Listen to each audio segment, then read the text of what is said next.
What are you doing in my swamp? Hello everybody, this is Overboy and I'm going to be doing my top 10 favorite movies of 1997.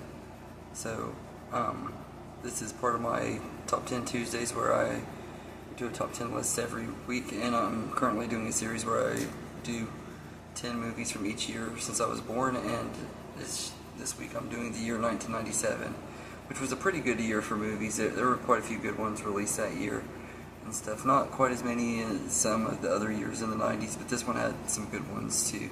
So I'm going to go ahead and get going. Coming in at number 10 is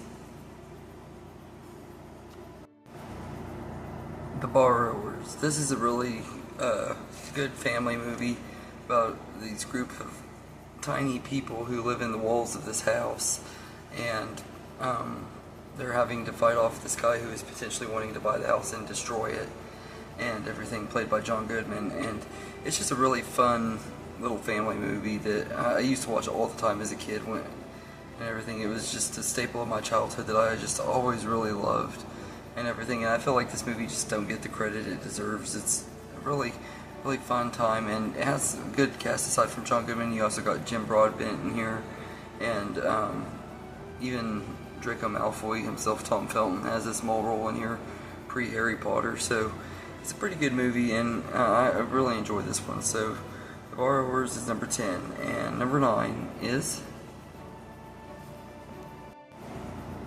As Good as It Gets. This is a really good comedy drama movie starring Jack Nicholson, Greg Kinnear, and Helen Hunt, and they go on this road trip. I can't remember exactly what they were going for.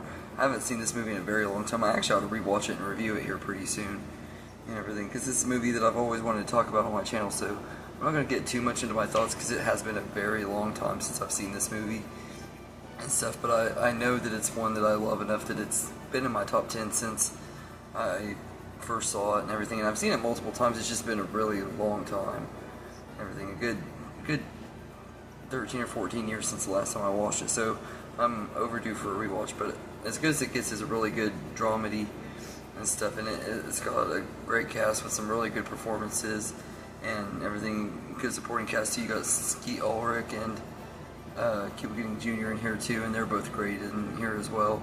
This is just a good movie, and Jack Nicholson is just amazing in this movie. So As Good as It Gets is number 9, and number 8 is Chasing Amy. This is one of my absolute favorite Kevin Smith movies, although I say that about most of his movies. I love all of his movies, especially the View Askewniverse movies, and this one is one of the best ones in the View Askewniverse and everything. It's just a really entertaining movie. Joey Lauren Adams is amazing in here, and Ben Affleck is great too, and then you got Jason Lee. They all just are really good, and Jay and Silent Bob are funny as always and everything. Great additions to the story, and it's just a really good movie and everything. It's one that I'm not going to say too much about because eventually I would like to work on reviewing Kevin Smith's movies, so I'll talk about it when I get to it eventually. But yeah, so Chasing Amy is number 8, and number 7 is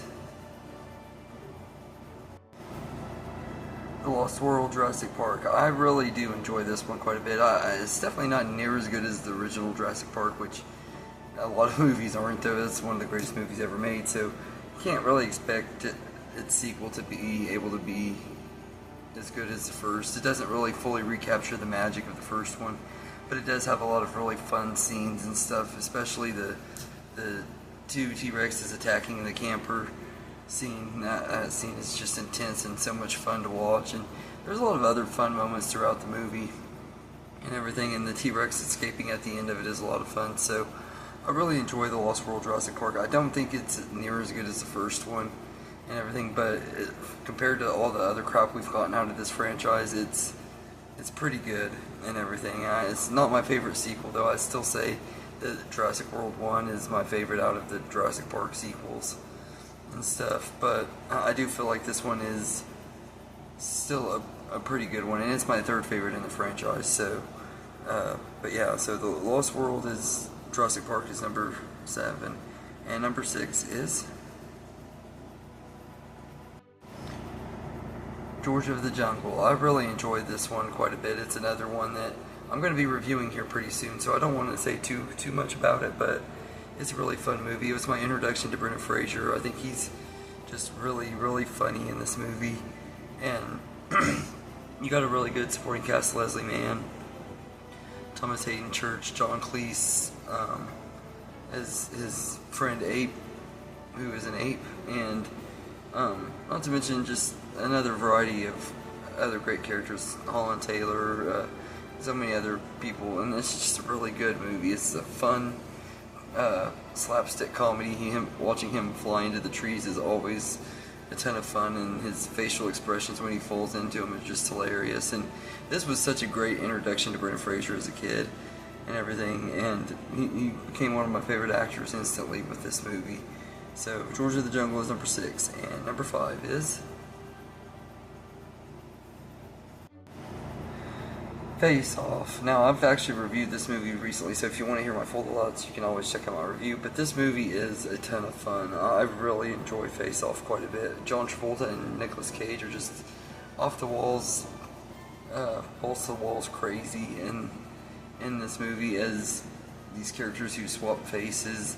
Stuff, one's a crazy criminal and the other's an FBI agent, and they get all kinds of crazy situations and stuff, and then it all accumulates with this big shootout between the two of them. It's just a lot of really great 90s action. It's a really fun movie and everything. So Face Off is number 5, and number 4 is Titanic. This is one of the biggest movies of the 90s, if not the biggest movie.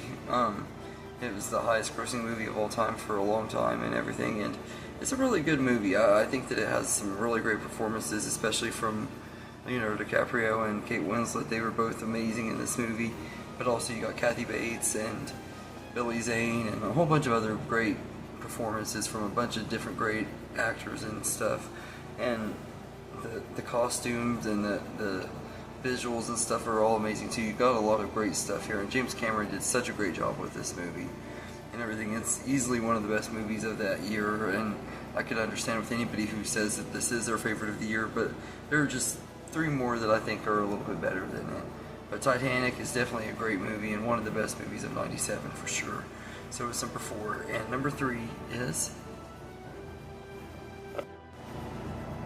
Good Will Hunting. This is the movie that Robin Williams finally won an Oscar for, and I think that he did deserve it for this movie, although I think he also had other movies that he was just as deserving on and everything, and it sucks that this is the only movie that he got an Oscar for and everything. But he was amazing in this movie, but you can't just give him all the credit, because Ben Affleck and Matt Damon wrote the story, and Matt Damon gives one of the best performances of his career too and everything. And this is a movie that I'll be reviewing at some point as I go through Robin Williams movies and stuff, but that'll be a while away and everything, so I thought I'd at least give my general thoughts on this one. That I do enjoy this one quite a bit, and it's easily one of my favorite movies from 1997, and it's number 3. So coming in at number 2 is Scream 2. I absolutely love Scream 2. I think that it's one of the best movies in the franchise. I don't know if I'd say it's my second favorite anymore. I'm going to have to rewatch all 6 of them to really get an idea of what my ranking is, but it is one of my absolute favorite movies in the franchise. It's probably my 3rd favorite after Scream 1 and Scream 4, but 5 and 6 could possibly be over it, because I really like them too. But I love this movie. I think it's a great continuation of the first one and everything. I like that you get some pretty cool kills in here. The Ghostface reveals are pretty cool. Having Billy's mom be one of the killers was pretty cool. Everything. Laurie Metcalf being the killer just really shocked me, and she gave an amazing performance in this movie, and it's just a really good one. And also Jerry O'Connell's in here, and he's one of those actors I just can't help but love every time I see him pop up in something. He's a lot of fun to watch and everything. You know, I like Jerry O'Connell quite a bit.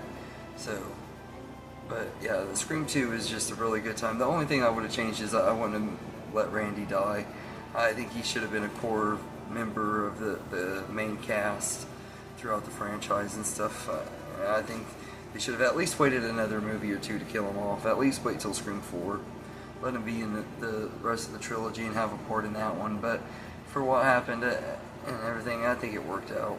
I guess for whatever reason they had to kill him off, they did. And it worked out for the franchise. You still got that awesome scene in Scream 3, which was the highlight of that movie and everything. But yeah, so Scream 2 is my favorite movie of 1997, and my number one favorite movie of that year is Liar Liar. I absolutely love this movie. This is one of my absolute favorite Jim Carrey movies, and one of my favorite comedy movies from the 90s in general. Just absolutely hilarious movie from start to finish. Tons of fun, and it's got a really good cast aside from Jim Carrey. You got Maura Tierney, I think is how you say her name, that plays his wife. She's really great. Jennifer Tilly, Carrie Elwes, and a lot of other good stars and stuff. And it's just a really funny movie about a dad who is always lying to his son, and he has to spend a day without lying in his job as a lawyer, so he has to, that's one of his professions. It's just a really fun movie, and it's really funny how it was written and stuff. It has a good message to it, and it's a good movie. So as Seth Rogen says, this is a really great movie with a great message. The message is don't lie and everything. So you definitely should watch it if you're a liar and everything. So Liar Liar is number one. So anyway, let me know in the comments what your favorite movies of 1997 are. I hope you enjoyed this video, and have a good day, everybody.